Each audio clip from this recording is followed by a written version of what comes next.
Good morning to all of you. Welcome back to my channel. अगर आपने subscribe नहीं किया तो प्लीज सब्सक्राइब कर लीजिए ताकि आपको आने वाले टाइम पे नोटिफिकेशन मिल सके। जैसा कि आपको पता है, डेली मैं द हिंदू न्यूज़पेपर से एक आर्टिकल लेके आता हूँ जो कि आपके एग्जाम पर्सपेक्टिव से बेनिफिशियल रहता है। अगर आप यूपीएससी या स्टेट पीसीएस की तैयारी कर रहे हैं तो डेफिनेटली आपको यहाँ से बहुत सारा फायदा मिलेगा। उसके लिए मैंने एक क्वेश्चन आंसर बना रखा है इस आर्टिकल से, जो कि जिसकी पीडीएफ आपको मेरे वीडियो के डिस्क्रिप्शन में मिल जाएगी, जिसको आप डाउनलोड करके फ्यूचर रेफरेंस के लिए रख सकते हैं। इस आर्टिकल को हम कवर करेंगे स्पोकन इंग्लिश और इंग्लिश न्यूज़पेपर रीडिंग हैबिट के पर्सपेक्टिव से। और please make note of this particular thing, I will explain each and every word in Hindi, तो ताकि आप अच्छे से उसको अपने कन्वर्सेशन में यूज कर सकें। कैसे इंग्लिश सीख सकते हैं, बोल सकते हैं, हर एक चीज का मैं एक सेंटेंस बना के दूंगा, आप स्क्रीनशॉट ले सकते हैं या अपने इससे मतलब नोट डाउन कर सकते हैं। तो स्टार्ट करते हैं। अगर न्यूज़पेपर की पीडीएफ चाहिए तो the Hindu in Telegram channel पे मिल जाएगी, जहां पे आपको बहुत सारे न्यूज़पेपर की पीडीएफ फ्री में मिल जाती है। तो स्टार्ट करते हैं। आप दोनों पीडीएफ जैसे जो वीडियो के डिस्क्रिप्शन में मिलेगी उसको भी डाउनलोड करके रख सकते हैं अपने फ्यूचर रेफरेंस के लिए, और अपने फ्रेंड में भी जरूर शेयर कीजिए। और जो न्यूज़पेपर की पीडीएफ है वहां से आप इस न्यूज़पेपर आर्टिकल को पढ़ सकते हैं मेरे वीडियो देखने के बाद। तो यहाँ पे बात करें बिजार जजमेंट। यहाँ पे रिसेंटली एक महाराष्ट्र हाईकोर्ट ने कुछ जजमेंट दिया है, तो उसके मध्य प्रदेश हाईकोर्ट ने एक जजमेंट दिया है, उसके बारे में हम बात करेंगे। तो यहाँ पे बात करें बिजार जजमेंट। बिजार क्या होता है? विचित्र। जजमेंट क्या होता है? फैसला। देखो बिजार कैसे यूज कर सकते हैं कन्वर्सेशन में। बिजार होता है विचित्र, इसका हिंदी मीनिंग विचित्र होता है। देखो इसका सेंटेंस कैसे होता है। हर मतलब लड़की के लिए यूज हो रहा है। Bizarre dresses and outrageous hair dos. तो देखो कैसे यूज करते हैं, वेरी स्ट्रेंज मतलब होता है उसके बिजार ड्रेसेस, उसके अलग अलग विचित्र ड्रेस रहते हैं। एंड आउटरेजियस, आउटरेजियस होता है जो बिल्कुल ही बेढंगे रहते हैं, बेकार रहते हैं। हेयर डोज, हेयर स्टाइल्स, तो ऐसे यूज कर सकते हैं। देखो इसी से कन्वर्सेशन सुधर सकता है। ऐसे ऐसे मैं आपको हर वर्ड बताता चलूंगा। तो यहाँ पे बोल रहे हैं बिजार जजमेंट। जजमेंट फैसला। Personal law norms can not be use to invalidate interfaith marriages. यहाँ पे बात की जा रही है कि पर्सनल लॉ, किसी के पर्सनल लॉ, जैसे आपको पता है हिंदू मैरिज एक्ट है, मुस्लिम मैरिज एक्ट है, वो पर्सनल लॉ। पर्सन मतलब व्यक्तिगत नॉर्म्स है। ये बोलते हैं ना this is my personal car, तो मेरी व्यक्तिगत कार है ये। सम ऐसे ही पर्सनल लॉ नॉर्म्स। नॉर्म्स क्या था? Rule regulation. रूल रेगुलेशन का कैसे आप बोलते टाइम में यूज कर सकते हैं। You have to follow all the norms and rules. Norms मतलब ऑफ ऑर्गेनाइजेशन, आपको किसी संस्था के सारे नॉर्म्स को फॉलो करना पड़ेगा। तो आप बोलते हैं किसी को ऐसे बोल सकते हैं, प्लीज फॉलो सम एटिकेट्स या नॉर्म्स। ये गंदा लग रहा है, ऐसे बोल सकते हैं ना। तो norms can not be use to invalidate, जिसको यूज नहीं किया सकता। बी यूज टू इनवैलिडेट, उसको यूज नहीं किया सकता। Can not be use to invalidate interfaith marriage. Interfaith मतलब अलग अलग फेथ में, इंटरफेथ दो फेथ के बीच में मैरिजेस को इनवैलिडेट नहीं किया सकता पर्सनल लॉ के बेसिस पे। मध्य प्रदेश गवर्नमेंट ने कहा। यहाँ पे स्पेशल मैरिज एक्ट है और हिंदू पर्सनल लॉ है, मुस्लिम पर्सनल लॉ है, तो उनके हिसाब से शादी विवाह होते हैं। बट इसलिए गवर्नमेंट ने एक स्पेशल मैरिज एक्ट लेके आई हुई थी ताकि इंटरफेथ अलग अलग फेथ के दो आदमी भी शादी कर सके। यहाँ पे बात हो रही है it is an old principle. Old मतलब पुराना, प्रिंसिपल सिद्धांत। देखो यहाँ पे पी प्रिंसिपल की स्पेलिंग होती है सिद्धांत, और जो अमना स्कूल का प्रिंसिपल होता है उसकी होती है प्रिंसिपियल, याद रखिए। और ये प्रिंसिपल सिद्धांत होता है। That ignorance of law is no excuse. ये क्या है? बहुत पुराना सिद्धांत है कि दैट इग्नोरेंस होता है किसी चीज को अनदेखा करना। देखो इसका कैसे सेंटेंस में यूज कर सकते हैं मैं बताता हूं आपको। इग्नोरेंस का मतलब लैक ऑफ नॉलेज और information. He acted in ignorance of basic procedure. उसने काम किया, ही एक्टेड मतलब कोई काम करना, क्रिया करना, इन इग्नोरेंस, उसको नॉलेज नहीं थी। और बेसिक प्रोसीजर की नॉलेज नहीं थी, उसने उसी में काम किया। तो ऐसे आप हर एक वर्ड को देख सकते हैं। तो यहाँ पे बात की एविडेंटली होता है बिल्कुल क्लियरली। बिल्कुल क्लियरली कैसे इसका कन्वर्सेशन में यूज कर सकते हैं, मतलब जाहिर है। A work so evidently laden with significance, मतलब प्लेनली ऑब्वियसली सामान्य बात है। In a way that is clearly seen, इसको अलग से साफ देखा जा सकता है। ए वर्क सो एविडेंटली मतलब क्लियरली। लेडन मतलब भरा हुआ, फुल विद सिग्निफिकेंस होता है इंपोर्टेंस। तो कह रहे हैं कि जो वर्क क्लियर था, जो कि बहुत सारी उसमें इंपोर्टेंस थी। सो एविडेंटली का मतलब पता चल गया तो ऐसे यूज कर सकते हैं। लेडन मतलब लदा हुआ, बिल्कुल भरा हुआ, विद सिग्निफिकेंस, इंपॉर्टेंस के साथ। This applies not only to offenders but also to जजेस। ये क्या है, अप्लाई होता है, जो एविडेंटली का मतलब ये अप्लाई होता है कि जो पुराना सिद्धांत है ना कि ignorance of law is no excuse, law को इग्नोर नहीं कर सकते, कोई एक्सक्यूज नहीं, उसका कोई बहाना नहीं बना सकते। एविडेंटली क्लियरली ये अप्लाई होता है नॉट ओनली ऑफेंडर, जो मतलब उल्लंघन करते हैं नियमों का, ऑफेंडर बोलते हैं उसको, बट आल्सो जजेस पे भी रूल लागू होता है कि आप ऐसे नहीं है कि इग्नोर कर दो, उस चीज का कोई बहाना नहीं बना सकते। ये पुराना सिद्धांत है। मध्य प्रदेश हाईकोर्ट ऑर्डर, मध्य प्रदेश के हाईकोर्ट के ऑर्डर जो है, ruling declining to give protection, declining मना करना, किसी चीज को मना करना, डिक्लाइन करना। तो कैसे, हर वर्ड को मैं बताता चलूंगा। एस वी अर्थ करना, किसको ऐसे यूज कर सकते हैं, डिक्लाइनिंग बजट्स, बजट डिक्लाइन कर दिया, मान लो लोकसभा ने बजट डिक्लाइन कर दिया, ऐसे ही।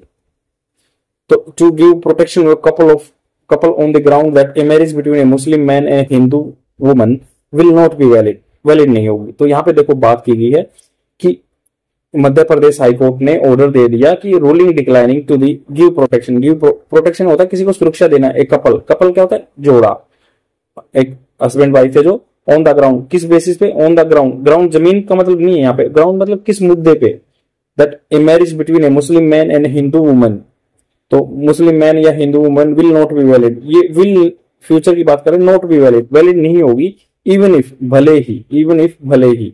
तो इसको कैसे यूज कर सकते हैं कन्वर्सेशन में, तो इवन इफ कैसे यूज कर सकते हैं कन्वर्सेशन में, भले ही बोलते हैं इसको, जैसे though, although, albeit, even though, even if, in, as much as, तो ऐसे यूज हो सकता है भले ही। इसे बोलते हैं ना कि भले ही आप मेरे भाई हो, मैं आपको स्पेयर नहीं करूंगा, even if you are my brother I will not spare you, मैं आपको नहीं छोड़ूंगा, मतलब कोई गलती कर दी तो उसको नहीं छोड़ते, ऐसे बोलते हैं, तो भले ही ऐसे यूज कर सकते हैं। तो even if registered under the special marriage act, अगर 1954 का एक रूल है स्पेशल मैरिज एक्ट, अगर इंटरफेथ के दो कपल शादी करते हैं तो उसको प्रोटेक्शन दी जा रही है स्पेशल मैरिज एक्ट के थ्रू। बट यहाँ पे जजमेंट आ गया मध्य प्रदेश कोर्ट का, हाई कोर्ट का, उन्होंने बोल दिया कि इनवैलिडेट है, प्रोटेक्शन प्रोवाइड करने से मना कर दिया, बोला कि ये मैरिज है जो मुस्लिम लॉ या पर्सनल जो लॉ होते हैं, मुस्लिम लॉ या हिंदू लॉ, उनके हिसाब से वैलिडेटेड नहीं है। तो रिफ्लेक्स ये दर्शाता है एन इनक्रेडिबल मिसअंडरस्टैंडिंग, इनक्रेडिबल, अविश्वसनीय। तो कैसे यूज कन्वर्सेशन में यूज कर सकते हैं, और please let me know in the comment section कि आपको इस चीज से फायदा मिल रहा है नहीं मिल रहा, जो मैंने नया एक इनोवेटिव आइडिया बनाया है, ताकि आप हर एक का सेंटेंस देख सकें। An almost incredible tale of triumph and tragedy, देखो कैसे, इम्पॉसिबल टू बिलीव, तो इनक्रेडिबल मतलब जिसपे बिल्कुल बिलीव नहीं किया जा सकता, एंड ऑलमोस्ट, ऑलमोस्ट मतलब ज्यादातर, इनक्रेडिबल जिसपे बिलीव नहीं किया जा सकता, टेल स्टोरी ऑफ ट्रायम्फ, विजय की, एंड ट्रेजेडी, ट्रेजेडी की, तो ऐसे यूज कर सकते हैं। इनक्रेडिबल टेल, यू आर मतलब जिसपे विश्वास नहीं किया जा सकता, you are telling me incredible story, या you are making incredible excuse, ऐसे बोल सकते हैं। Misunderstanding of the law, the जज एग्जामिन मुस्लिम लॉ, तो जज ने एग्जामिन किया मुस्लिम लॉ को। ट्रीटाइज, ट्रीटाइज क्या होता है, ग्रंथ, ट्रीटाइज क्या होता है, ग्रंथ, तो ग्रंथ जो मुस्लिम की ग्रंथ है, जैसे हिंदू धर्म के ग्रंथ है, तो यहाँ बोल रहा क्या कि एक comprehensive treatise on electricity and magnetism, कोई भी मतलब ग्रंथ है, बुक है, ऐसे है, कोई भी वो चीज है, तो ये सिनोनिम्स हैं, कुछ भी देख सकते हैं आप, पैम्पलेट भी बोल सकते हैं, ग्रंथ है। महाभारत और रामायण हिंदू धर्म के ट्रीटाइज हैं। तो Muslim law treatise to conclude, conclude मतलब किसी चीज को फाइनलाइज करना, that a Muslim can not marry on idolaters और फायर वर्शिपर्स। तो इन्होंने कहा कि जब कोई, जैसे जहां पे क्या होता है कि हवन कुंड होता है, मूर्ति पूजक होता है, या मूर्ति पूजा करके, तो इसको बोलते हैं आइडोलेटेड, इडोलेटर्स, तो मूर्ति पूजा करके, या फायर वर्शिपर्स, मतलब फायर के आगे जो पूजा करते हैं उससे मैरिज नहीं कर सकता। Muslim can not marry on idolaters and fire worshippers as much as marriage would be irregular. तो मैरिज क्या होगी, वुड बी, फ्यूचर में देखो रिमोट पॉसिबिलिटी है, डाउट है इसलिए वुड यूज हुआ है, कंफर्मिटी होती तो विल होता, but such marriage would be irregular, अनियमित रहेगी। The special marriage act was pass precisely, precisely होता है बिल्कुल एक्यूरेटली, प्रिसाइसली का यूज कैसे कर सकते हैं, एकदम सही, मतलब कैसे, the guidance, guide are precisely defined, the guidelines, guidelines होता है जो दिशा निर्देश होते हैं ना, वो प्रिसाइसली डिफाइंड होते हैं। तो सेम ऐसे ही आप हर एक चीज को बोल सकते हैं, और बोलना स्टार्ट कीजिए जैसे ही मैं ये बता रहा हूँ, इसके साथ मेरे साथ बोलते रहेंगे तो ऑटोमेटिकली आप इन कुछ पर्टिकुलर सेंटेंस को, वर्ड को याद कर लेंगे, आप बोलने लग जाएंगे। यही एक तरीका है स्पोकन इंग्लिश और इंग्लिश स्पीकिंग सीखने का। तो to allow interfaith couples to get married without the requirements of marriage rituals associated with their religion. तो स्पेशल मैरिज एक्ट बनाया था कि भाई आदमी को उनसे इंटेक्ट नहीं रहना पड़ेगा अपने स्पेशल मैरिज लॉ से, और जो पर्सनल लॉ से वो इस मैरिज एक्ट के अंदर शादी कर सकते हैं। For a court to dissect, dissect होता है बांटना, काटना, मतलब देखो बांटना। एंड ये कैसे यूज कर सकते हैं, and animals I can be easily dissected, मतलब उसको काटा जा सकता है बराबर बराबर भागों में। तो किसी चीज को काटना स्टडी करने के लिए तो बांटना, सेम ऐसे ही। तो उन्होंने कहा कि भाई फॉर ए कोर्ट, कोर्ट के लिए टू डाइसेक्ट, किसी चीज को स्टडी करना, काटना, बांटना। The personal law requirements of the parties to enter into a valid marriage when all they wanted was police protection to appear before the marriage registration officers. तो marriage registration officer के सामने जाने के लिए उनको प्रोटेक्शन चाहिए थी police की, बट यहाँ पे मना कर दिया। Is nothing short of bizarre, nothing short of मतलब कुछ कमी नहीं है, नथिंग शॉर्ट ऑफ बहुत ही अच्छा वर्ड है ये, एक मतलब फ्रेज लगा लो, कुछ भी कम नहीं है, मतलब nothing short of, short of मतलब कमी नहीं है। बिजार, विचित्र से कुछ कम नहीं है, बिजार बिल्कुल विचित्र चीज से कमी नहीं है। The question raise by the justice G S, मतलब जस्टिस का नाम है, जो न्यायाधीश है। वेदर, वेदर वेदर मतलब की कहा, वेदर का कैसे यूज कर सकते हैं और बोलते टाइम, इंग्लिश बोलते टाइम कैसे यूज कर सकते हैं। जैसे ही seemed undecided whether to go और स्टे, मतलब वो ही सीम्ड वह दिखाई दिया, अनडिसाइडेड मतलब उसने निश्चय नहीं लिया था, डिसीजन नहीं लिया था वेदर की जाना चाहिए या नहीं जाना चाहिए और रुकना चाहिए। तो सेम ऐसे आप बोल सकते हैं। The interfaith marriage and that was intended to be registered under the special marriage act will be valid under Muslim law. तो यहाँ पे बात की गई जो रजिस्टर्ड की गई under the special marriage act will be valid under the Muslim law is utterly irrelevant. ये बिल्कुल अटरली क्या होता है, बिल्कुल क्लियरली, या जो अटर क्या होता है बोलना, क्लियरली, बिल्कुल। तो ही लुक्ड अटरली रिडिकुलस, बेतुका लगा, रिडिकुलस बेतुका, ही लुक्ड वह दिखाई दिया, अटरली बिल्कुल, क्लियरली कंप्लीटली बिल्कुल स्टिक रूप से, रिडिकुलस दिखाई दिया। तो ऐसे आप बोल सकते हैं इसको बोलते टाइम में। और फ्रेंड्स वीडियो को प्लीज लाइक कर दीजिए, तभी मेरे जो वीडियो आगे प्रमोट हो पाएंगे। With your help I can grow and definitely आपके लिए और अच्छा कंटेंट मैं लेके आऊंगा। तो utterly irrelevant to the case at hand, case at hand जो मतलब अब फिलहाल में केस एट हैंड है जो जिसकी हम बात कर रहे हैं उसमें इररिलेवेंट है। इवन दो, फिर भी, इवन दो, यद्यपि भी बोल सकते हैं। Council for the couple advance the correct argument that, council मतलब जो उसको बंदा सपोर्ट कर रहा था, काउंसिल जो उसका सपोर्ट कर रहा था, या एडवोकेट है जो भी, वकील जो उसका, तो देखो कैसे यूज कर सकते हैं। With wise council a couple can buy A home that will be appreciating in value, appreciating मतलब बढ़ना। विद वाइज मतलब बुद्धिमता उसने सलाह दी वकील की, एक couple can buy A home खरीद पाए जो अप्रिशिएट करेगा, उसकी वैल्यू बढ़ेगी फ्यूचर में। तो सेम ऐसे ही एडवाइस से, काउंसिल से। तो एडवांस करेक्ट आर्गुमेंट, उन्होंने करेक्ट आर्गुमेंट कहा that the special marriage act would override, वो वुड मतलब फ्यूचर में हो सकता है ओवरराइड करेगा the personal law of their respective religions. The जजेस choose to examine whether such a marriage would be valid, क्या ऐसी मैरिड जो मैरिज है, शादी है, वैलिड होगी, वुड बी वैलिड और वाइड, वाइड मतलब खत्म होगी, बिल्कुल नल एंड वाइड हो जाएगी। इनरेगुलर अंडर मोहम्मदन लॉ, तो जो इरेगुलर अंडर मोहम्मदन लॉ है, क्या ये वैलिड होगी या इनवैलिड होगी, इस पे ये इन्होंने कहा। तो इन्होंने इनवैलिड ठहरा दिया जो जजेस थे। जज कंसीड्स that when a marriage is performed under special marriage act, कंसीड्स मतलब मानते हैं, तो मानना, स्वीकार करना। तो देखो कैसे यूज कर सकते हैं इसका कन्वर्सेशन में। I had to concede that I did over reacted, तो आई हैड टू कंसीड मुझे ये मानना पड़ेगा कि मैंने ओवर रिएक्ट कर दिया था, तो ऐसे बोल सकते हैं I had to concede that I did over reacted, मैंने ओवर रिएक्शन किया था। और हैव टू का मतलब होता है कंपल्सरी, मुझे मानना पड़ेगा। हैव टू की पास फॉर्म आई है, वहां पे हैड टू। वैसे ही it can not be challenge on the ground of non performance of mandatory marriage rituals, तो कह रहे हैं कि जजेस ने स्वीकार भी किया है कि marriage perform under special marriage act, उसको चैलेंज नहीं किया जा सकता, उसको मतलब नल एंड वाइड नहीं किया जा सकता। और किस बेस पे, non performance of mandatory ritual, marriage rituals के जो परफॉर्मेंस नहीं किए, नॉन परफॉर्मेंस। परफॉर्मेंस क्या होता है, किस चीज को मतलब एक्ट करना, नॉन परफॉर्मेंस कैसे, गैर निष्पादन, जैसे फेलियर और refusal. The vendor will be sued by the customer for non performance, vendor जो सामान बेचने वाला, विल बी स्यूड उसको कोर्ट में ले जाया जाएगा by the customer for non performance, उसने कोई कुछ काम नहीं किया था इसलिए तो आगे चलते हैं। The only justification offered by the जज is that special marriage act itself provide that when the parties are within the degree.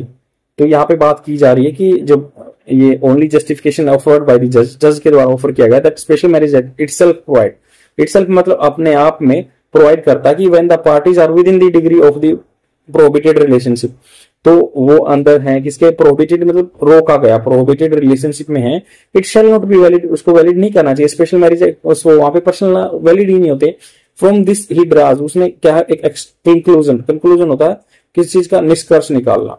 कैसे यूज कर सकते हैं कन्वर्सेशन में, जैसे the conclusion of the world war 2, मतलब क्या रहा कंक्लूजन, निष्कर्ष क्या रहा, फल क्या निकला उसका। तो सेम ऐसे कंक्लूजन है that a marriage that is invalid in personal law can not B legalised by the registering in it under the SMA. तो यहां से क्या कंक्लूजन निकला इस डिसीजन से, भाई स्पेशल मैरिज एक्ट के अंदर कोई भी मैरिज अगर पर्सनल लॉ के अंदर इनवैलिड है तो उसको स्पेशल मैरिज एक्ट के थ्रू वैलिड नहीं किया जा सकता। It is clear that this is only a salutary provision, salutary provision, salutary provision, salutary क्या होता है, मतलब जस्ट एक लाभ है salutary, a salutary reminder of where we came from, salutary मतलब with reference to something unwelcome, unpleasant, producing good effects and beneficial।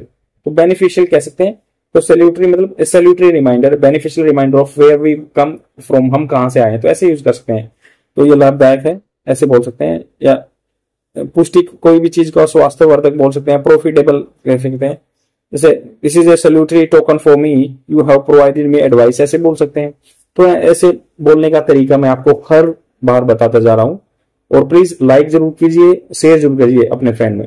तो कह रहे हैं कि it is clear this is only salutary provision that exist to prevent the act from being misused to solemnise. Solemnise होता है किसी चीज को पूरा करना, मतलब रिचुअल्स को सोलोमनाइज, उत्सव मनाना, सोलोमनाइज उत्सव मनाना। तो यहाँ पे कहा जा रहा है कि मिसयूज ना हो to solemnise the marriage of those who prohibited relationship, जो मतलब एक प्रोहिबिटेड रिलेशनशिप में, मना किए हुए रिलेशनशिप में, डज नॉट मीन, इसका मतलब ये नहीं कि every interfaith marriage has to be solemnised for compliance with the personal law requirements. तो इन्होंने कहा कि ऐसा कोई जरूरी नहीं कि डज नॉट मीन, इसका मतलब ये नहीं कि एवरी फेथ इंटरफेथ मैरिज जो अलग अलग धर्म में होती है हैज टू बी स्क्रूटनाइज, उसको क्या जरूरी है कि स्क्रूटनाइज करना, छटनी करना फॉर कंप्लायंस, कंप्लायंस नियमों का पालन करने के लिए with personal law requirements. It is strange, यह बहुत विचित्र बात है कि दैट कोर्ट अंडरस्कोर्स, अंडरस्कोर में जोर देता है that movement petitioner, the woman petitioner, जो औरत पिटिशनर जिसने याचिका डाली in this case did not want to convert to Islam. तो वुमन पिटिशनर क्या है कि वो इस्लाम में नहीं कन्वर्ट होना चाहती, but at the same time examines the case through the lens of Muslim law. उसने एग्जाम किया है जो जज ने कि lens of the Muslim law, मतलब ये आंखों पे चश्मा लगा के लगा लो कि मुस्लिम लॉ के हिसाब से देखा है। This is nothing but an attempt to impose religious personal law on those opting for a secular marriage. जो एक मतलब सेकुलर क्या होता है, जो किसी धर्म को ज्यादा प्रेफरेंस न दे, सेकुलर मैरिज के ऊपर पर्सनल लॉ को ज्यादा इसमें पावर दी जा रही है, ये क्लियर दिख रहा है इससे। अटेम्प्ट मतलब प्रयास है, टू इम्पोज, इम्पोज किसी पे लादना कोई चीज जबरदस्ती। इम्पोज का कैसे यूज कर सकते हैं कन्वर्सेशन में बताता हूं, जैसे आरोपित करना, जैसे the decision was theirs was not impose on them by others, तो उनका ही डिसीजन है, किसी के द्वारा इम्पोज नहीं किया गया, ऐसे यूज कर सकते हैं इसको। Allowing this judgment to stand will render the entire special marriage act superfluous। superfluous का मतलब होता है बिल्कुल नकली, झूठ, superfluous नाम का, जैसे जरूरत से ज्यादा, superfluous। जैसे the purchaser should avoid asking for superfluous information, जो परचेजर खरीदार है ना उसको बचना चाहिए आस्किंग कैसे क्वेश्चन पूछने से, superfluous जो होते हैं बिल्कुल नकली, जिसका कोई unnecessary question information. It will also undermine any move towards a uniform civil code। Uniform civil code article 44 के अंदर आता है, जो डीपीएसपी के अंदर आता है, directive principle of state policy, राज्य के नीति निर्देशक सिद्धांत अपने संविधान में लिखा गया है, तो ये उसके खिलाफ जा रहा है। एंड प्रिविलेजेस, प्रिविलेजेस क्या होता है, आपके जो फायदे हैं, बेनिफिट हैं, तो प्रिविलेजेस का देखो विशेष अधिकार जो होते हैं, प्रिविलेज कैसे यूज कर सकते हैं, education is a right not a privilege, education right है ना कि प्रिविलेज, ऐसे यूज कर सकते हैं। जैसे कह सकते हैं आप you are hampering my privilege, ऐसे Muslim personal law over the secular special marriage act in effect, प्रभाव में, इट कुड ड्राइव, ये कुड मतलब फ्यूचर में कर सकता है, ड्राइव मतलब धक्का दे सकता है, पीपल टू रिलीजियस कन्वर्जन। तो इससे क्या आदमी रिलीजियस कन्वर्ट होंगे just for the sake of, किसके लिए, सोलमनाइजिंग, उत्सव मनाना, देयर मैरिज, मैरिज को कंक्लूड करने के लिए या सोलमनाइज करने के लिए, मैरिज के लिए। आई होप आपको समझ में आएगा, मैंने हर चीज को एक्सप्लेन करने की कोशिश की है। प्लीज शेयर जरूर कर देना अपने फ्रेंड में और डेली देखते रहो। आपके लिए मैं ऐसे ही वीडियो लेके आता रहूंगा। बाय।